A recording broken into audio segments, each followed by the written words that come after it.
I used to wake up in the morning, it was still dark, fucking freezing cold, and pissing rain. And I used to get into a work van and drive 45 minutes to a distillery to work for 12 hours in the pissing rain with 3 suits on, like waterproof, fucking fireproof suits on, with a 40,000 psi high pressure jet cleaning out a distillery with a long hose. And now I just woke up at 20 past 4 to work on my own business and my own thing, and I'm in the middle of Vietnam. The sun shines all day long. There's some cool digital nomads here, and I've completely changed my life. Now, the thing about this is, it's not all sunshine and rainbows, literally, but this life is wild. It's crazy how much you can actually change. Like, my whole life, I woke up in the morning and fucking hated it. The dread, like the thought of getting up and going to another shit job all day long. It was never ending. Every single morning, from the point I was like 5 years old, worked on a farm, and me and the farmer didn't get on. He was my stepdad. He was a dick. Physical, mental abuse from 5 to 15. Then I tried to join the army, the Marines. Got rejected for asthma. Worked in the fishing, worked in the oil and gas. Mate, the Scottish winters. I looked out my bedroom window and my car's icy. I had to scrape the fucking ice off at like 4:30 in the morning. Like, and now I've managed to make money online and come to Asia and be a digital nomad. But you might have seen my last video. January was the hardest time I've ever had for that. I lost a big paying client, and now, by the time you're seeing this video, I've probably got another one. I told you in the last one I was in talks with a couple really good aligned companies, like companies that I'm aligned with, which is always what I'd urge people to do when they get into the online game, is just work with things that you're aligned with. It's like, oh, Carmen, obviously, duh. It's not always the easiest thing to do when you're starting out and you're like, especially if you're doing service-based stuff, you're like, I'll just take that work and it won't be that bad and the client won't be that bad. It fucking will. Trust me. I've had clients not pay me. I've had them ghost me, leave me shit reviews, start trying to pay me one rate, then we get into the job and then they try and pay me half the rate or some bullshit. Then I've had, well, like I said, I just lost my gig last like month. That was like a week's notice. Like, imagine getting a week's notice, man. Like, the client game is a vicious beast. But does it still beat cleaning oil tanks with 40,000 psi pressure? Imagine you're washing your car at home. You see your neighbour washing your car. Shitty little pressure washer, like, it's like 3,000 psi. We're speaking like more than 10x that. You had to wear like actual suits that the material, like, so the water wouldn't go through, except it fucking would. But even then, like, people refuse to wear them because, like, health and safety. Well, it's mainly bullshit, really. It's mainly just for the company to protect themselves. Like, honestly, some of the shit that goes on offshore is fucking crazy.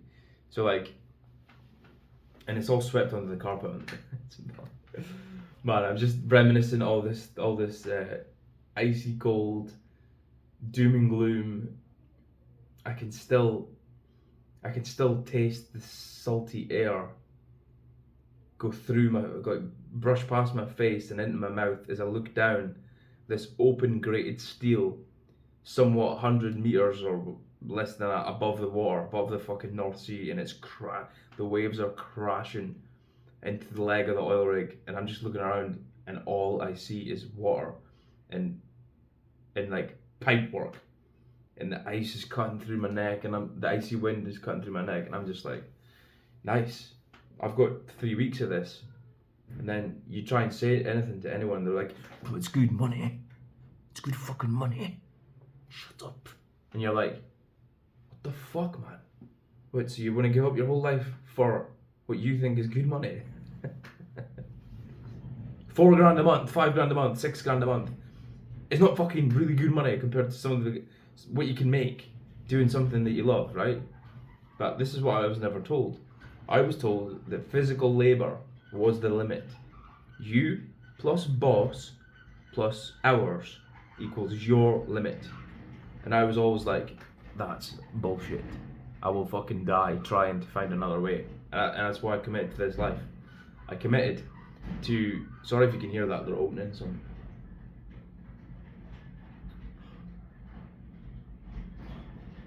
I don't know what the fuck's going on out there. I got up super early so there's no noise, and I don't know what's going on. It sounds like they're rolling some fucking tin foil thing down the street.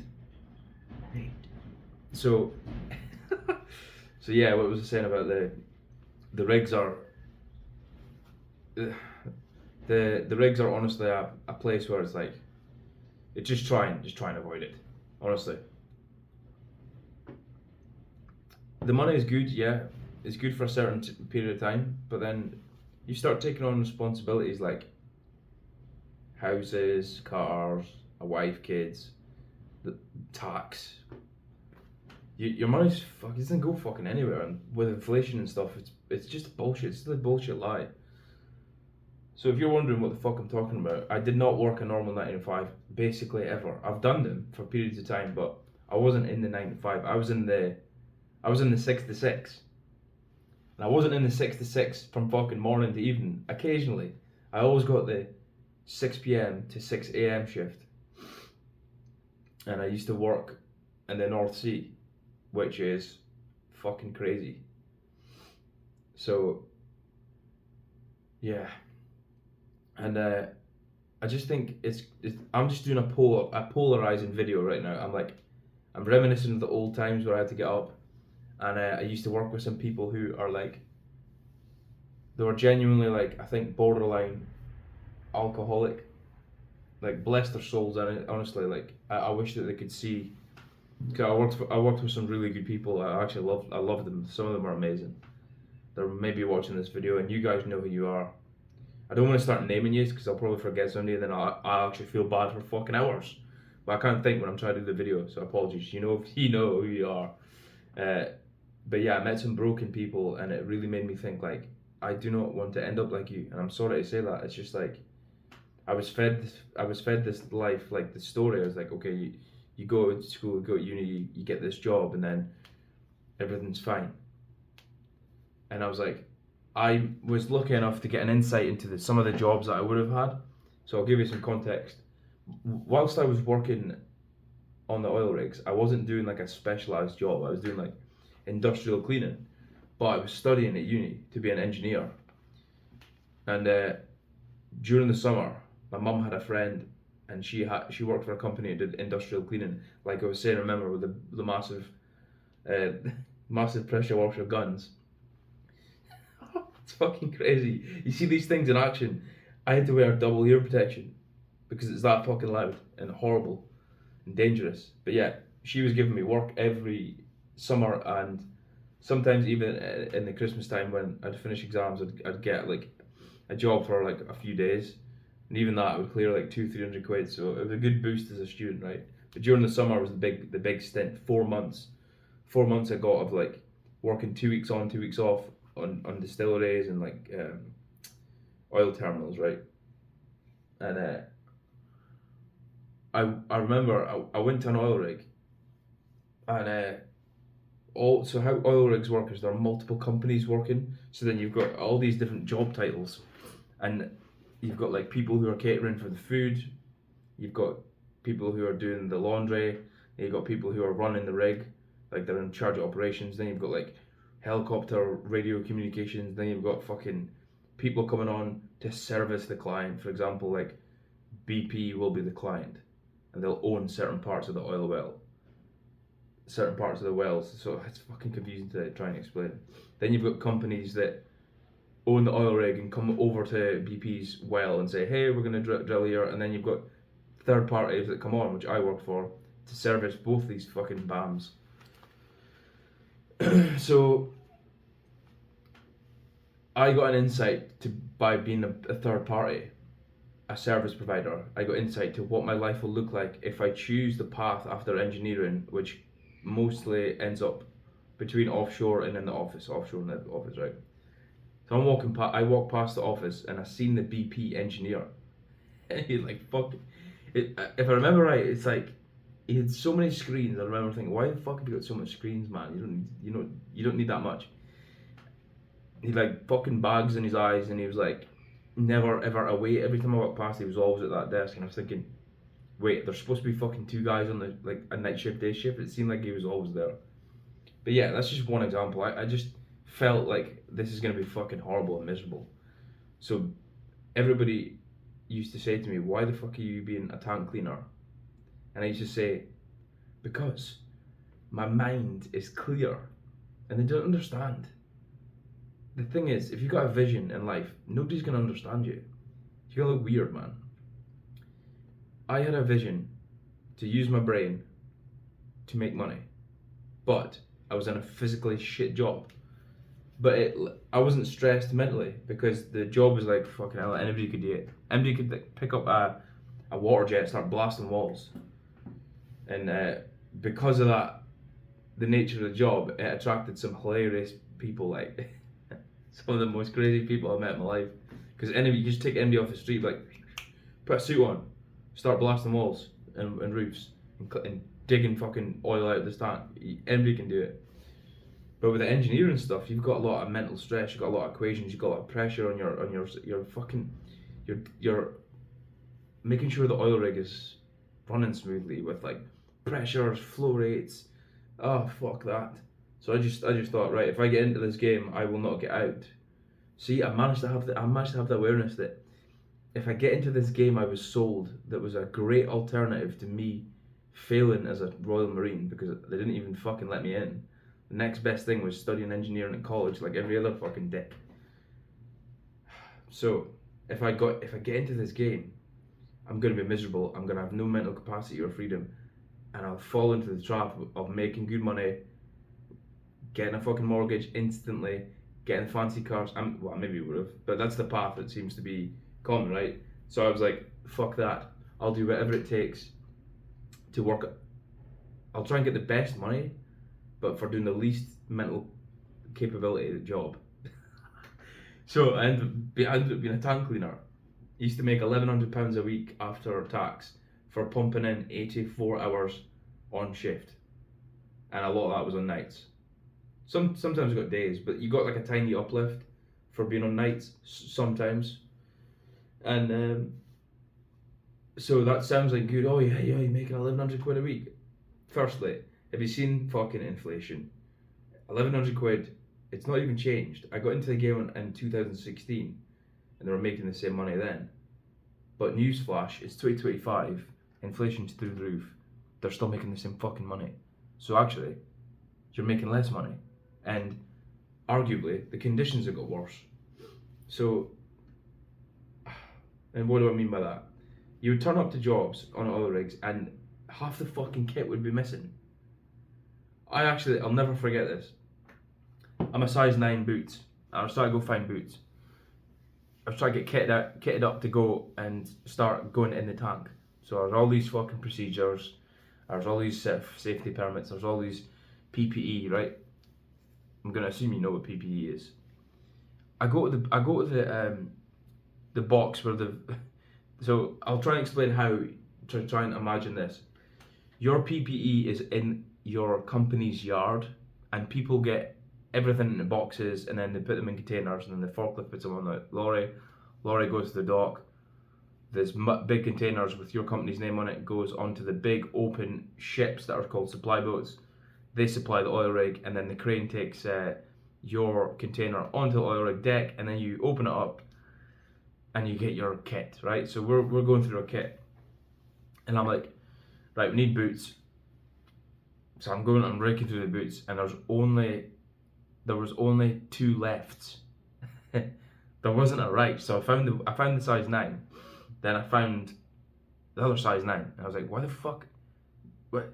There must be some sort of mistake. So I'm raking through this fucking thing, pissing rain. And I'm like, what? there's only 2 left. So the guy that supplies everything in the yard and gets everything ready gave me 2 left. So that's kind of shitty to deal with, honestly. So all these little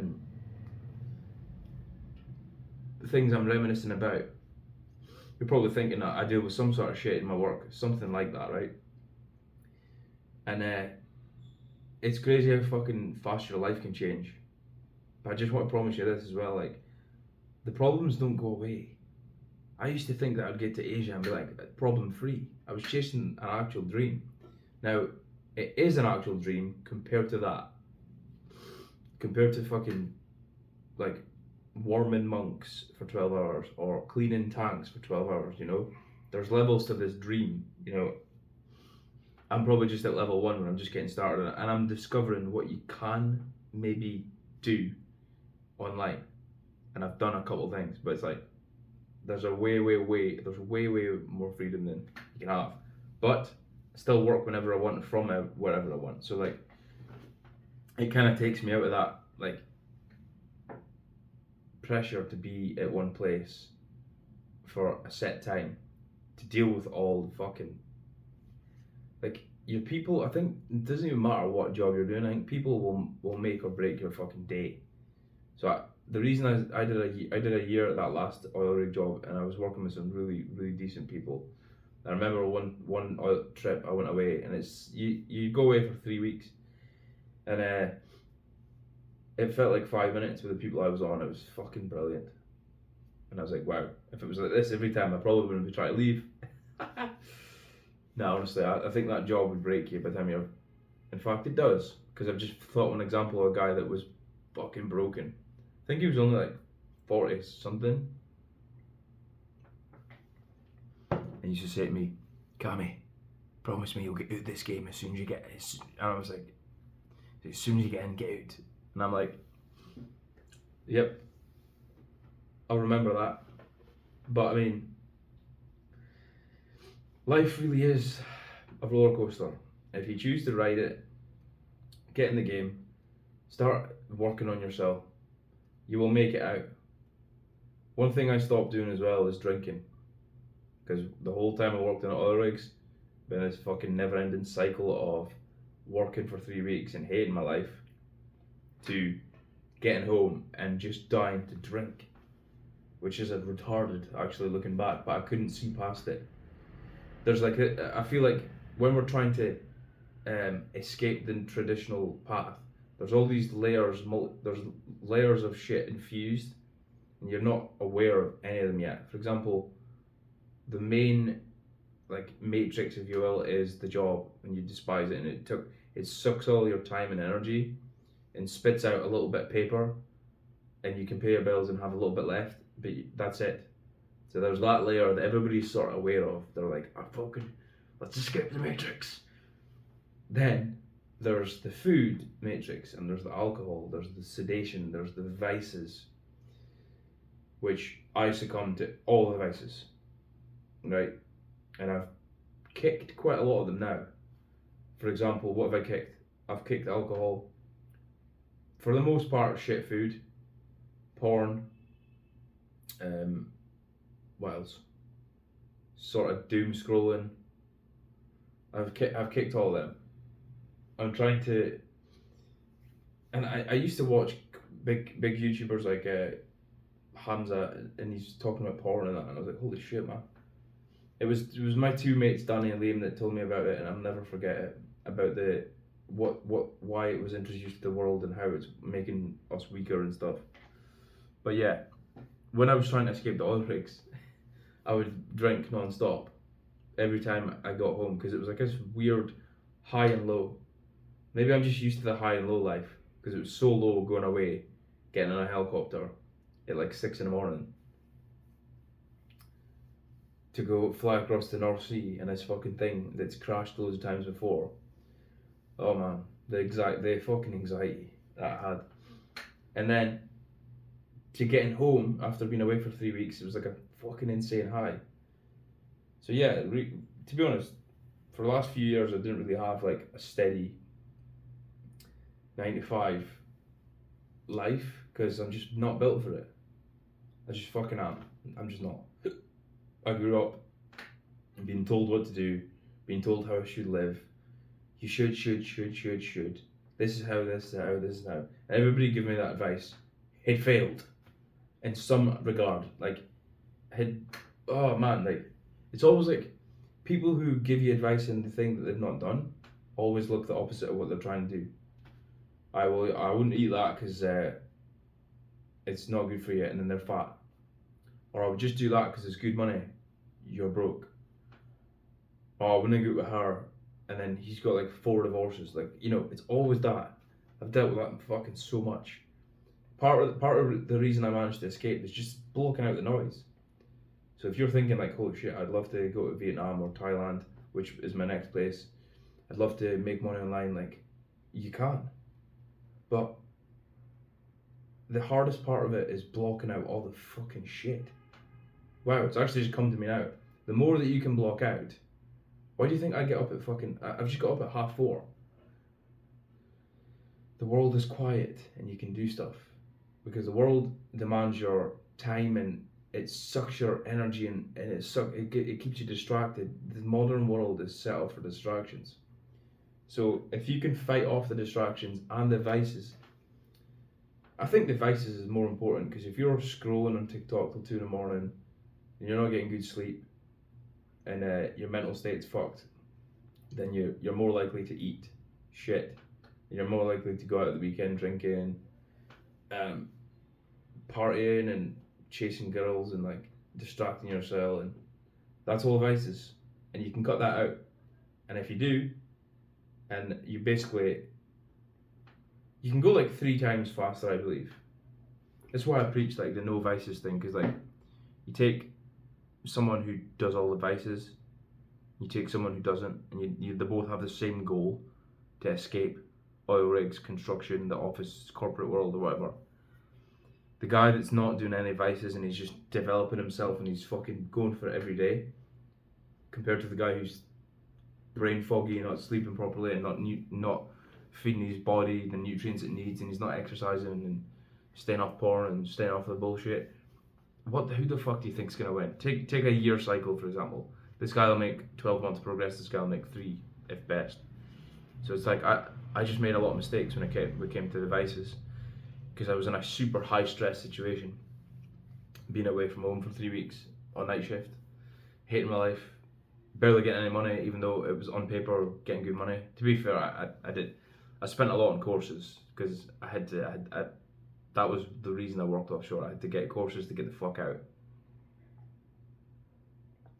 So I went from icy, chilled 4:30 a.m. mornings in Scotland to travel to work for some dick for 12 hours, thinking that that's the only way out, and working on a farm with a dickhead that didn't like me, worming monks for 12 hours a day in a fucking fish factory, to waking up.